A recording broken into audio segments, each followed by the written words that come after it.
بسم الله الرحمن الرحيم. اللهم صل على محمد عبدك ورسولك وصل على المؤمنين والمؤمنات والمسلمين والمسلمات. رمضان المبارک کا پہلا عشرہ رحمت قریب ہے ختم ہونے کو. آج کتنے روزے ہو گئے؟ 8 روزے ہو گئے. اور یہ پہلا عشرہ رحمت کا. ہم ذرا غور سے سوچیں رحمت کیا ہے اور لعنت کیا ہے. رحمت کے مقابلے میں لعنت ہے. دو میں سے ایک چیز ہے، یا رحمت یا لعنت، یا جنت یا جہنم، یا عذاب یا ثواب. دونوں چیزیں آمنے سامنے ہیں. رحمت کیا ہے؟ رحمت کیا ہے؟ میرے رب کی رضا کا نام رحمت ہے، اس کی عطا کا نام رحمت ہے، اور اس کی خوشی کا نام رحمت ہے، اس کے راضی ہونے کا نام رحمت ہے، اس کی پسندیدگی کا نام رحمت ہے، اور اس کی ناراضگی اور اس کے غصے اور اس کے غضب کا نام کیا ہے؟ لعنت. رحمت نسلوں میں چلتی ہے بعض اوقات، اور بعض اوقات لعنت نسلوں میں چلتی ہے. اور اس کے بے شمار واقعات ہیں جو زندگی میں ملتے ہیں، اور ہر واقعہ ایک مستقل مشاہدہ ہے. میں ایک جگہ گیا، درس تھا میرا.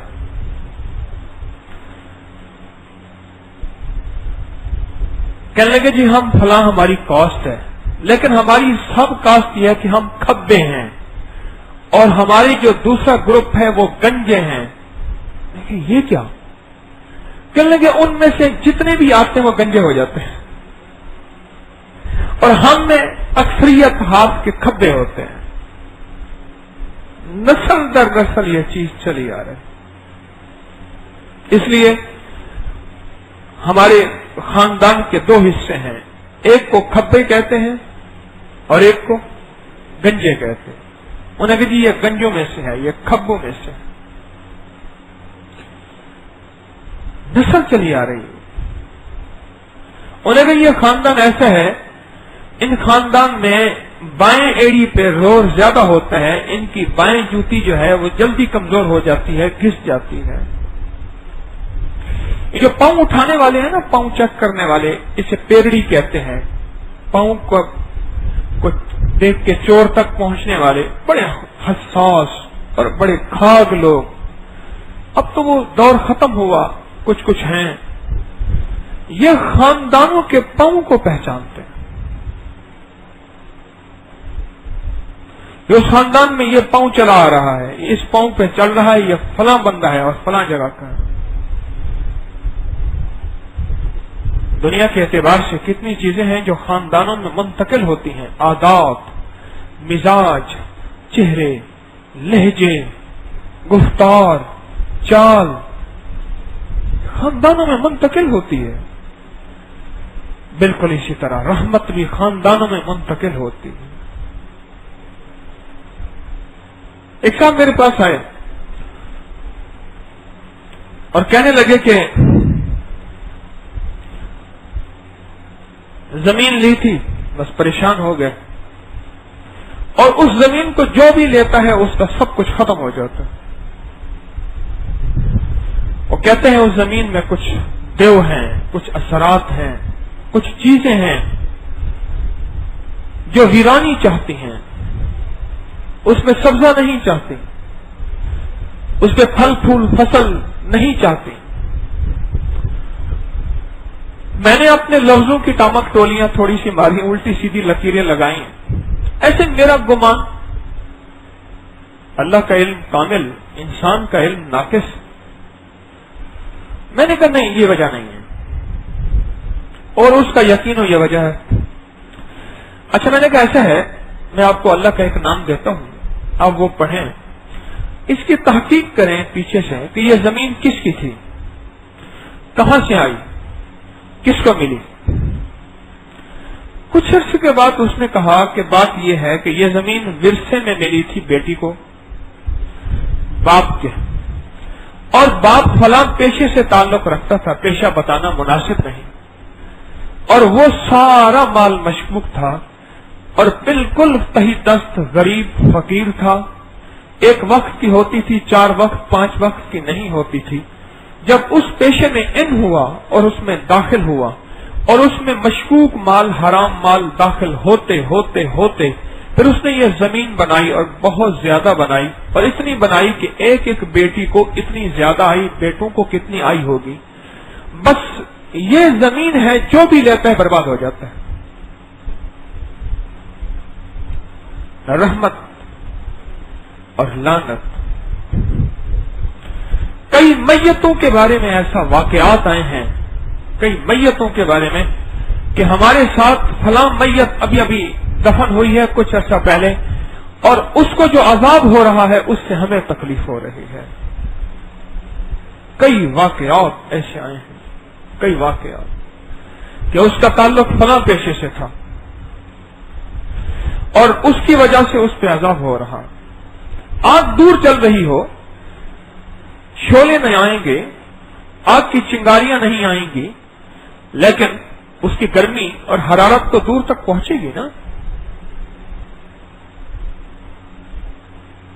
رحمت نسلوں میں چلتی ہے، چلتی ہے، اور عذاب اور لعنت نسلوں میں چلتا ہے۔ کریم کرم فرما دے، اس کی عطا ہے، وہ نسلوں میں نہ چلائے، اس سے کون پوچھ سکتا؟ اور اگر نہ کرم فرمائے اور اس کا غصہ زیادہ ہو، پھر نسلیں اس کی چیزوں کو کیوں کہا، کرے کون بھرے کون۔ یہ ایسے نہیں ہے، کرتا کوئی ہے، بھرتا کوئی ہے۔ یہ رحمت کا اشرہ ہے۔ میرے کریم آقا نے اپنی رحمت کو سمجھانے کے لیے یہ اشرہ مجھے آپ کو دیا ہے کہ اس اشرے میں میری رحمت کو دیکھو، پرکھو، تلاش کرو، اپنے لیے بھی تلاش کرو اور اپنی نسلوں کے لیے بھی تلاش کرو۔ کہیں ایسا نہ ہو تمہیں سب کچھ مل جائے پر رحمت نہ ملے، تمہیں سب کچھ مل جائے پر فضل نہ ملے۔ میرے پاس مریض آتے ہیں اور اپنی کہانیاں سناتے ہیں۔ اس دن ایک کیس آیا میرے پاس، اس نے کہا جی ہمارا جو بندہ ہوتا ہے وہ جب 50 سال کے قریب جاتا ہے ہر بندہ پاگل ہو جاتا ہے۔ اب میری عمر 49 کے قریب ہو رہی ہے، 50 کے قریب ہو رہی ہے، اور میں محسوس کر رہا ہوں کہ بعض اوقات میں منہ سے کچھ لفظ نکال جاتا ہوں، مجھے احساس ہوتا ہے یہ میں کیا کہہ رہا ہوں، کچھ عجیب و غریب حرکتیں کرتا ہوں، اور مجھے احساس ہو رہا ہے کہ میرے اندر بھی پاگل پنے کی وہ کیفیت پیدا ہو رہی ہے۔ میں نے کہا کیوں؟ کہ بس ہماری نسل میں چل رہی ہے۔ میں کہا کوئی چیز نسل میں ایسے نہیں چلتی، اللہ کا نظام اندھا نہیں ہے، اندھا نہیں تو رب کا نظام اندھا نہیں ہے۔ کوئی چیز نسل میں ایسے نہیں چلتی، کچھ ہوتا ہے تو ہوتا ہے، کچھ ہوتا ہے، ہر عمل کا ایک رد عمل ہوتا ہے، کوئی چیز ایسے نہیں چلتی۔ میں نے کہا پتا کرو کیوں پاگل ہوتے ہیں۔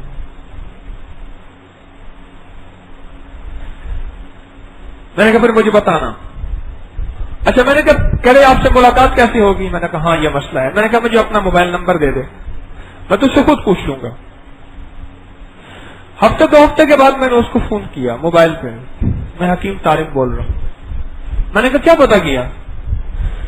اس نے کہا جی کوئی مجھے 2-3 سے پتا چلا، کوئی کیا کہتا ہے، کوئی کیا کہتا ہے، کوئی کیا کہتا ہے۔ ایک نے یہ کہا تھا ہمارے دادا کا ایک والد تھا، وہ ذہنی طور پہ پاگل تھا، اس کی زمین بہت زیادہ تھی، دادا کے حصے میں آتی تھی، ہمارے دادا نے اس کے ساتھ کچھ کیا تھا وہ مر گیا تھا، اور اس کی آہت ہی اب جو بھی آتا ہے پاگل ہو جاتا ہے۔ زمین کا حصہ تھا، 2 بھائی تھے، اب حصہ اس کو جانا تھا، ہاں، اور تھا وہ لاولد، یعنی کوئی اس کی اولاد نہیں تھی، ذہنی معذور تھا۔ اب اس کا حصہ اس کو جاتا ہے تو اس کو خطرہ تھا کہ لوگ اس سے لے لیں گے، اس کے کام نہیں آئے گا، اور یہ حصہ میرے پاس رہے۔ اس کا اصرار تھا مجھے حصہ دے، احتیاطاً پھر اس نے اس کو ختم کر دیا۔ وہ تو ہو گیا، حصہ اس کے پاس آ گیا، کچھ سال یہ رہا، نسلوں میں حصہ گیا، پر نسلوں کو چین نہ آیا، پر نسلوں کو سکون نہ آیا۔ کیوں؟ ضرورت تو پوری ہوئی پر رحمت کے بغیر، کھانا تو ملا پر شفا کے بغیر، کوٹھی تو ملی پر سکون کے بغیر، دوا تو ملی پر سائیڈ افیکٹ کے بغیر نہ ملی، یہ زندگی تو ملی پر اس کے دائیں بائیں میں بے سکونی، بے چینی، کرب اور کیفیت اور تکلیف اور غم۔ معلوم ہوا کہ پیچھے سے کوئی رحمت کی تار کٹی ہوئی ہے، اور پھٹکار اور لعنت نسلوں میں چل رہی ہے، نسلوں میں چل رہی ہے۔ میرے نانا جو تھے رحمت اللہ علیہ، وہ ان کے پاس بہت زیادہ گھوڑے تھے، اور گھوڑوں کے بہت بڑے معالج تھے، نواب کے گھوڑوں کے بھی معالج تھے، بہت ان کے پاس سلسلہ تھا گھوڑوں کا، علاج معالجے کا نظام بہت تھا۔ وہ گھوڑوں کی نبضیں جانتے تھے، گھوڑوں کی رگیں جانتے تھے۔ ایک دفعہ نانی اماں فرمانے لگی، بوڑھی تھی، 100 سال سے اوپر سے فوت ہوئی، پر یادداشت بہت لاجواب تھی، باتیں زیادہ نہیں کرتی تھی، کرتی تھی تو کرتی تھی، باقی ورنہ کہتی تھی طارق تیری نماز کا وقت ہے، جا تو اب نماز کا۔ نانی نماز کا وقت نہیں ہے، اصل میں ان کے سونے کا وقت ہوتا تھا یا تسبیح کا وقت ہوتا تھا۔ نانی امن نہیں، نماز کا وقت نہیں ہے، میں کہہ رہا نا بس تو جا نفل پڑھ، تو تھک گیا ہوگا، جا تو۔ ایک دم مجھ سے فرمانے لگی داڑھی چھوٹی کرا لے، گرمی بہت زیادہ، پھر بڑی کرا لے۔ بس میں نے کہا اچھا ٹھیک ہے، کہ اس کی گرمی ہے نا، بس چھوٹی کرا لے تھوڑی سی داڑھی پر، پھر گرمی، پھر سردی ہے، پھر بڑھا لینا۔ تو مجھ سے فرمانے لگی کہ نانی اماں کے ایک مرشد تھے، مرشد مجھے یاد ہے، بہت بوڑھے تھے، وہ کبھی کبھی آتے تھے تو گھر میں حلوہ چیزیں پکتی تھی، ہمیں خوشی ہوتی تھی کہ ہم نے کھانا ہے، مرشد کہے نہ کہے خوشی تو اپنی ہوتی تھی۔ بچہ مر جائے کوئی جیے، چونکہ بچے کو کھانا ملنا تھا، کوئی مرے بانے جیوے موالی کھول پتا سے پی لے کوئی مرے کوئی جیے، موالی گھول پتا سے پیے۔ تپاشا تو ہوتا ہے نا، تپاشا، اس کو بھی پی کے دو تو بڑا مزہ آتا ہے۔ پتاشے دیکھیں آپ نے، اس کو پانی میں کبھی کھول کے نا کٹورے میں رکھ دو، پھر پیو، اگر گرمی ہے تو ہلکی سی برف ڈال دو، بہت مزیدار شربت ہوتا ہے۔ تو خوشی ہمیں اپنی کہ دادی اماں کے پیر صاحب آ گئے، حلوہ پکا، چیزیں پکیں، پیر سیاسن سے میٹھے چاول کھاتے ہیں۔ ان کے پیر صاحب جو تھے وہ اتباعی سنت میں اور بہت عجیب انسان تھے، روحانی بزرگ تھے، اور یہ دوسرے مزاج کے نہیں تھے، بڑے روحانی آدمی تھے۔ نانی اماں ایک دفعہ بیٹھی تھی، مجھے پیر صاحب کا چہرہ یاد ہے، ان کی باتیں کوئی یاد نہیں۔ نانی اماں نے ایک دفعہ فرمایا، پیر صاحب فرمانے لگے، ماں کی بد دعا سے اور مرشد کی بد دعا سے بچنا، یہ بد دعا تمہاری نسلوں میں چلتی ہے۔ ماں کی بد دعا سے اور مرشد کی بد دعا سے بچنا، یہ بد دعائیں نسلوں میں چلتی ہیں۔ رحمت چیز وہ ہے جس سے سارے کام بن جاتے ہیں، رحمت چیز وہ ہے جس سے شفا دوا میں ملتی ہے، اگر دوا میں رحمت نہ ہو کبھی شفا نہیں مل سکتی۔ موسیٰ علیہ السلام بیمار ہوئے، مولا میں بیمار ہو گیا، اللہ پاک نے فرمایا ریحان کے پتے توڑو اور کھا لو، ٹھیک ہو جاؤ گے۔ ریحان کے پتے توڑے کھائے ٹھیک ہو گئے، پھر بیمار ہوئے، پھر آپ نے سوچا کہ وہ پتے سے کھائے ٹھیک نہ ہوئے، اللہ کریم سے عرض کیا مولا میں بیمار ہوا، ریحان کے پتے کھائے ٹھیک نہ ہوئے۔ موسیٰ اس وقت ہمارا امر تھا، اب ہمارا امر نہیں، اس وقت اس میں ہم نے اپنی رحمت داخل کر دی تھی، ان پتوں میں ہم نے اپنی رحمت شامل کر لی تھی، اب پتوں میں ہماری رحمت شامل نہیں۔ ایک درویش تھے، بیمار ہو گئے، حضرت کے محبین مخلصین آتے تھے کہ ہمارے حضرت بیمار ہو گئے، کوئی فلاں دوا لاتا، کوئی فلاں دوا لاتا۔ آپ صاحب کمال صاحب کش سے دوا سے پوچھتے تیرے اندر شفا ہے؟ وہ کہتے نہیں ہے، اس کو رکھ دیتے، استعمال نہ کرتے، بس منہ کڑوا کروں فائدہ تو ہوگا نہیں۔ کچھ عرصہ بیماری چلتی رہی، حسب معمول ایک صاحب دوا لائے، اس سے پوچھا تو دوا بولی ہاں میرے اندر شفا ہے، اور جو ساتھ ڈھیر لگا ہوا تھا بہت سی دواؤں کا، وہ بھی کہنے لگے ہمارے اندر بھی شفا ہے۔ عجیب سی بات ہے، اب تک تم کہتی تھی ہمارے اندر شفا نہیں، فرمایا اب وہ گھڑی رحمت کی شفا کی آ گئی ہے جس میں ہر چیز اور اگر جو بھی ذرہ ہے اس میں شفا ہے۔ دوا رحمت کے بغیر شفا نہیں دیتی، لقمہ رحمت کے بغیر پیٹ نہیں بھرتا، گھونٹ رحمت کے بغیر پیاس نہیں بجھاتا۔ فرمایا جہنمی کی پیاس اتنی ہوگی ساری دنیا کا پانی پی جائے گا، پیاس نہیں بجھے گی۔ اور دنیا میں ایک بیماری ہوتی ہے کہ جو القلب کہتے ہیں اور جو البقر کہتے ہیں، بندہ کھاتا ہی جاتا ہے، اس کا پیٹ ہی نہیں بھرتا۔ ہر لقمے میں رحمت ہوتی ہے، ہر لقمے میں شفا ہوتی ہے، اور لقمہ رحمت اور شفا کے بغیر شفا نہیں بنتا۔ رحمت کے متلاشی بنے، وہ کون سا عمل ہے جس میں اللہ کی رحمت متوجہ ہوگی، وہ کون سا ذکر ہے جس میں اللہ کی رحمت متوجہ ہوگی، وہ اپنے رشتہ داروں کے ساتھ کون سا اچھا معاملہ ہے جس سے اللہ کی رحمت متوجہ ہوگی، وہ اپنے ماں باپ کے ساتھ کون سا اچھا رویہ ہے جس میں اللہ کی رحمت متوجہ ہوگی، وہ اپنی بیوی کے ساتھ شفقت کا کون سا انداز ہے جس سے اللہ کی رحمت متوجہ ہوگی، وہ زندگی کی میری خلوتوں میں جلوتوں میں کون سی ایسی ترتیب ہے جس سے اللہ کی رحمت متوجہ ہوگی، وہ کون سی ایسی کیفیت ہے جس سے بچ جاؤں کہیں ایسا نہ ہو کہ لعنت میری طرف متوجہ ہو جائے۔ ابھی میں قرآن پاک میں سن رہا تھا، اللہ پاک نے فرمایا ہماری ظالموں پہ لعنت ہے۔ کون سی آیت ہے؟ علی الظالمین لعنت، الا لعنت اللہ علی الظالمین۔ میں ابھی سن رہا تھا یہ قرآن پاک میں، ایک دم جھٹکا لگا کہ ہماری جھوٹوں پہ لعنت ہے، کاذبین پہ، ہماری ظالموں پہ لعنت ہے۔ اور ظلم کسے کہتے ہیں؟ جو چیز جس کام کے لیے نہیں بنی اس کام کو اس پہ استعمال نہ کرنا، اسے ظلم کہتے ہیں۔ ٹوپی سے اٹھا کے جوتا صاف کرنا شروع کر دیا، ہینڈ کرچیف جیبی رومال سے جوتا صاف، کیا ظلم کر رہے ہو؟ فوراً کہتے ہیں یہ رومال کے ساتھ کیا ظلم کر رہے ہو؟ حالانکہ ظلم تو اسے کہتے ہیں کہ کسی کو سزا دی جائے، نہیں، منہ سے بے ساختہ نکلتے ہیں، یہ کیا ظلم کر رہے ہو؟ یعنی جو چیز جس کام کے لیے بنی ہے اس کو اس کام کے لیے اگر استعمال نہیں کیا یہ ظلم ہے۔ انسان وما خلقت الجن والانس، انسان بنائی کس چیز کے لیے ہے؟ عبادت کے لیے، اگر اس کو اس کے لیے استعمال ہی نہیں کیا تو یہ انسان کے ساتھ ظلم ہے، یہ جان کے ساتھ ظلم ہے۔ آنکھ جہاں دیکھنے کے لیے بنی ہے وہاں نہیں دیکھ رہی، آنکھ کے ساتھ ظلم ہے، اللہ اس آنکھ پہ لعنت بھیجتا ہے۔ کان جس کام پہ سننے کے لیے بنا اس کو سن ہی نہیں رہا، یہ کان کے ساتھ ظلم ہے۔ ہاتھ جس کی چیز کے لیے اٹھنے کے لیے، ہاتھ اس چیز کو چھو ہی نہیں رہا۔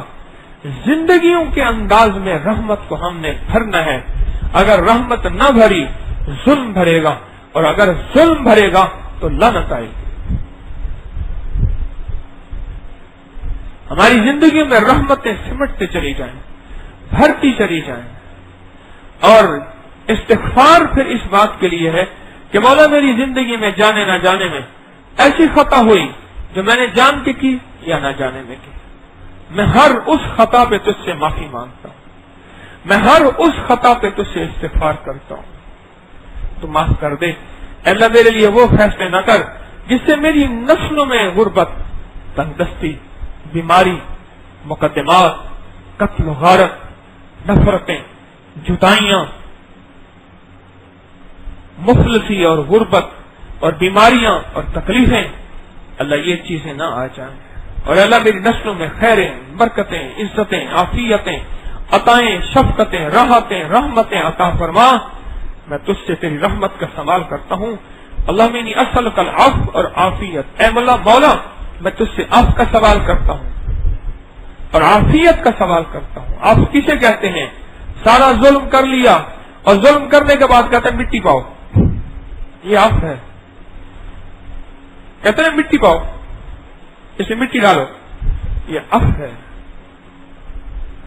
مٹی سے مراد یہ ہے کہ وہ عیب خود نظر نہ آئے، جب نظر نہیں آئے گا اس کے تذکرے ختم ہو جائیں گے، نظر آئے گا تو تذکرے ہوں گے۔ پہلا عشرہ رحمت کا، اور رحمت ملتی ہے رحمت والی جگہوں پہ، میزاب رحمت، ہاں عشرہ رحمت، دعائے رحمت،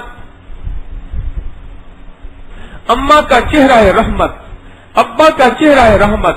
اگر کوئی مرشد واقعی کامل ہے تو اس کا چہرہ رحمت، کعبے کا چہرہ رحمت، گنبد خضرا کا چہرہ رحمت، جن کو دیکھنے سے ثواب ملتا ہے۔ رحمت کہاں ملتی ہے اور کن جگہوں پہ ملتی ہے؟ رحمت اکٹھے کرتے کرتے اتنی ہو جائے کہ نسلوں میں چھوڑ کے جائیں، جیسے دولت اکٹھی کرتے کرتے اتنی ہو جائے کہ نسلوں میں چھوڑ کے جائیں، ایسی رحمت اکٹھی کرتے کرتے اتنی ہو جائے کہ نسلوں میں چھوڑ کے جائیں۔ رحمت اکٹھی کی، اپنے طور تک اپنا گھر پورا کر کے مر گیا، نسلوں کے لیے رحمت نہ چھوڑ گیا۔ اس کی مثال ایسے ہے، دولت کی تو اکٹھی لیکن اپنی ضرورتیں اتنی بڑھا گیا کہ سارا خرچ کر کے فارغ ہو کے اس کے بعد پھر چھٹی کر گیا اور نسلوں کے لیے کچھ نہ چھوڑ گیا۔ اس لیے رحمت اتنی اکٹھی کرنی ہے، اتنی اکٹھی کرنی ہے، اتنی اکٹھی کرنی ہے کہ نسلوں تک رحمت پہنچے اور نسلیں رحمت کو لیں۔ میں بیٹھا ہوا تھا، ایک جوان آیا، اپنی کسی جسمانی بیماری کے بارے میں اس نے مجھ سے تذکرہ کیا، تو مجھے ساتھ جو بندہ بیٹھا تھا کہنے لگا آپ نے محسوس کیا؟ اس کی حالت تھی، میں نے کہا لگتا ہے کچھ پیا ہوا تھا۔ کہنے لگا یہ ہر وقت اسی حالت میں رہتا ہے، ہر وقت اسی حالت۔ پھر کہنے لگا میں نے اس کے باپ کو اس حالت میں، وہ تو میں نے کہا میں نے بھی دیکھا ہے، ابھی زندہ ہے۔ کہنے لگے اس کے دادے کو، میں نے کہا میں نے بھی دیکھا ہے۔ کہنے لگا میں نے اس کے پردادے کو بھی دیکھا، وہ فلاں شہر میں رہتا تھا اور اس حالت میں رہتا تھا، 4 نسلیں ہیں، میں نے 4 نسلوں کو اسی حالت میں دیکھا ہے۔ میں نے کہا 3 نسلیں تو میں نے دیکھی ہیں، اس کے دادے کو دیکھا، اس کے والد کو ابھی تک دیکھا، دادا فوت ہو گیا، والد زندہ ہے اور یہ اس حالت میں ہے۔ کہنے لگا میں نے اس کے پردادے کو بھی دیکھا ہوا تھا۔ وہ سب کہنے لگے کہ 4 نسلیں اس حالت میں چل رہی ہیں، ان کا زندگی کا اڑنا بچھونا، ان کی زندگی کے دن رات بس یہی ہے، جس کو سائنس کی دنیا میں کہتے ہیں انجوائے۔ وہ جنہی راستوں سے آئے، وہ جن طریقوں سے آئے، وہ کیا کھانے پینے سے آئے، وہ کس چیز کو چھونے سے آئے، وہ کھیت اپنا ہے یا پرایا ہے، انجوائے۔ میں نسلوں کے لیے کیا چھوڑ کے جا رہا ہوں؟ سچ بتاؤں، بعض اوقات میں غسل کر رہا ہوتا ہوں، دل ہی دل میں بیت الخلا کی دعا پڑھتا ہوں کہ مولا اسی غسل خانے میں میرے بیٹے نے بھی غسل کرنا ہے اور میری بیٹی نے بھی غسل کرنا ہے اور میری بیوی نے بھی غسل کرنا ہے۔ مولا بس تو اپنی رحمت دے اور ان کو بس خیر کے ساتھ کر دے، کوئی ایسا نہ ہو کہ ان کے ساتھ کوئی عذاب، کوئی بلا، کوئی شیطانی چیز۔ غسل کرتے ہوئے بعضوں کا ایسے تصور ہوتا ہے، پانی گر رہا ہوتا ہے، پھر دل ہی دل میں وہ بیت الخلا کی دعا، کیونکہ زبان سے پڑھ نہیں سکتا، شریعت کو غالب رکھنا ہے اپنی زندگی کے ہر معاملے میں. شریعت غالب رہے گی تو کیفیت بچی رہے گی. اپنی زندگی کی کیفیت میں اگر شریعت غالب نہ رہی پھر تیرے سارے وظیفے، تیرے سارے سجدے، تیرے سارے مراقبے جھوٹ ہیں. اصل شریعت غالب، حکم غالب، اللہ اور اس کے حبیب صلی اللہ تعالی علیہ وسلم کی وہ غالب رہے. تصوف میں بھی، طریقت میں بھی، روحانیت میں بھی شریعت غالب رہے. پھر دل ہی دل میں وہ پڑھنا شروع کر دیتا ہوں.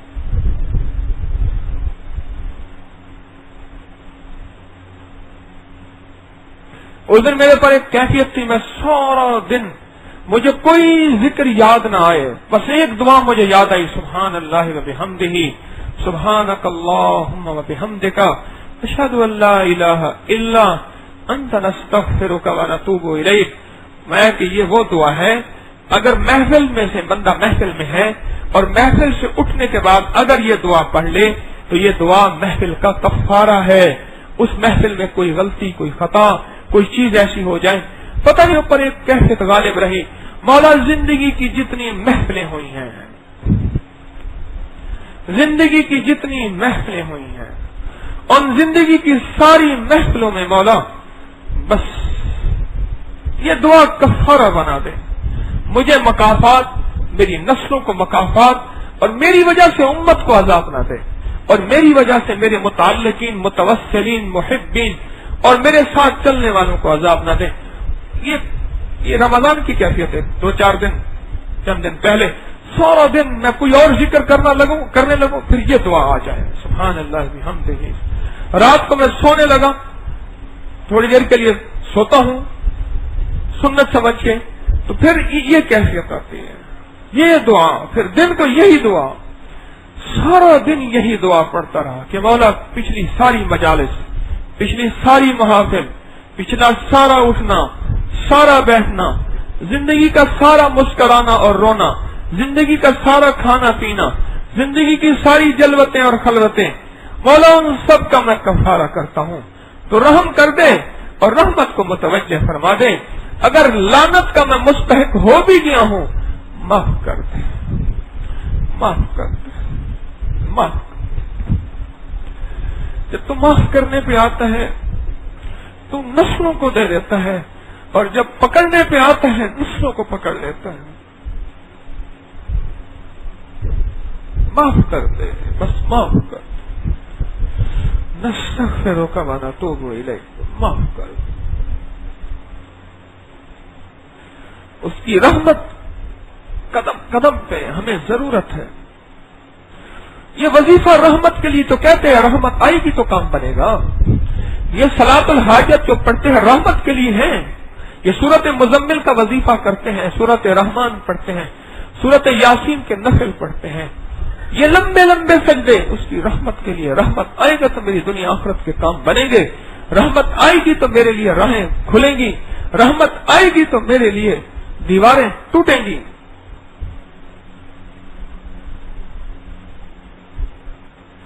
سب کچھ اس لیے رحمت رحمت رحمت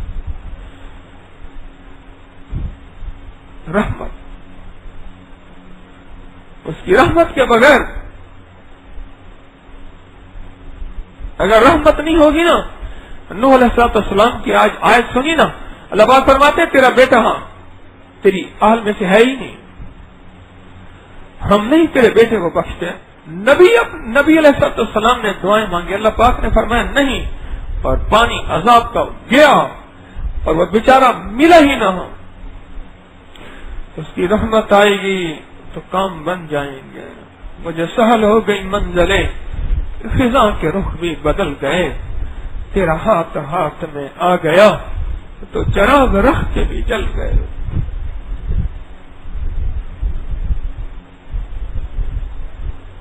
بس. اور جہنمی پتہ کیا کہے گا؟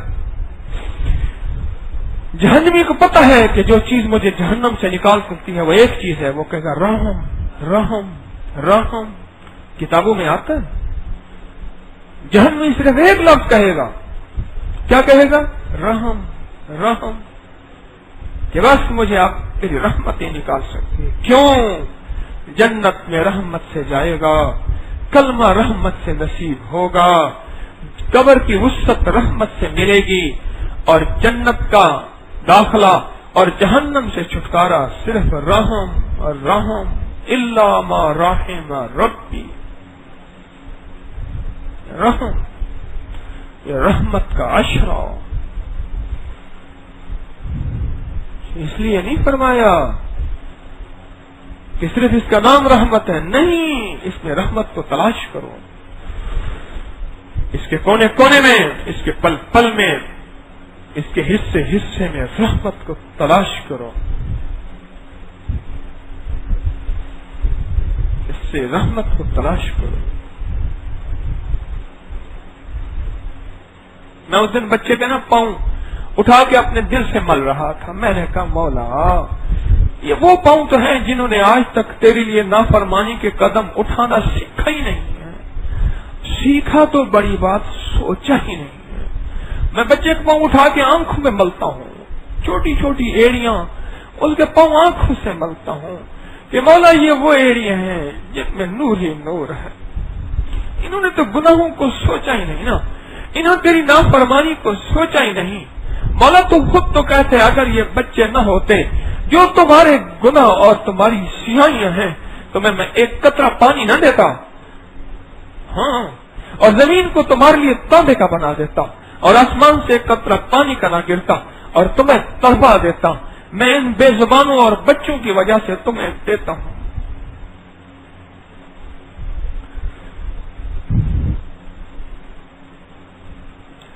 ہمارا ہر پل اس کی رحمت کی تلاش میں گزرے، ہماری ہر سانس اس کی رحمت میں۔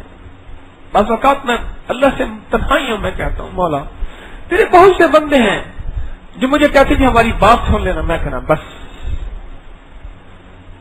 وہ تو دکھی تھے لیکن میں اکیلا تنہا کیا کروں، میری ذمہ داریاں دن رات کی ہیں، میں تنہائیوں میں معافی مانگتا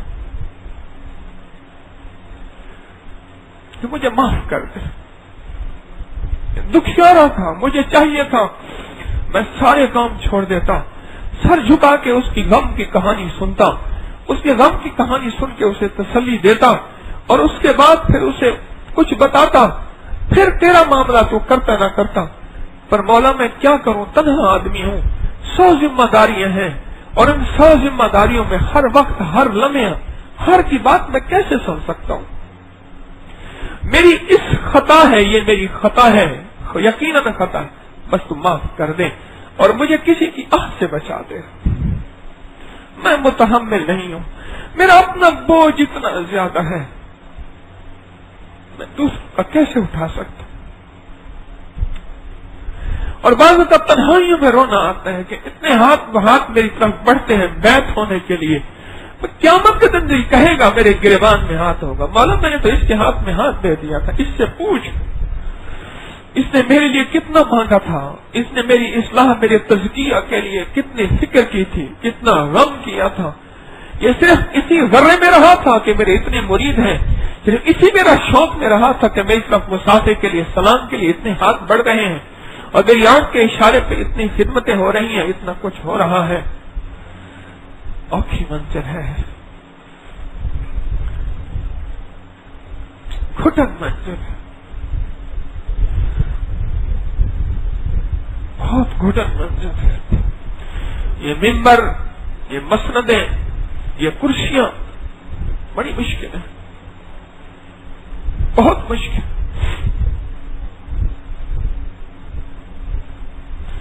بس اس پہ رحم آ جائے اس کریم کا تو بخشش کا نظام ہے، ورنہ خود سب سے زیادہ پکڑ پیر کی ہے، چل کھڑا ہو جائے، یہاں رہبر کی ہے، یہاں سیدھا کھڑا ہو جائے، انسان کا بچہ بن، یہاں سیدھا کھڑا ہو جا۔ اتنے لوگوں نے تیرے اوپر اعتماد کیا تھا، اتنے لوگوں نے تجھے اپنی غم کی کہانیاں سنائی تھی، اتنے لوگوں نے تیرے پیچھے لبیک کہا تھا، اتنے لوگوں نے اندھا تجھ پہ اعتماد کیا تھا۔ بس اس کی رحمت ہے جو چھٹکارا دے سکتی ہے، ورنہ ایک بندہ کافی ہے قیامت کے دن، ایک کافی ہے۔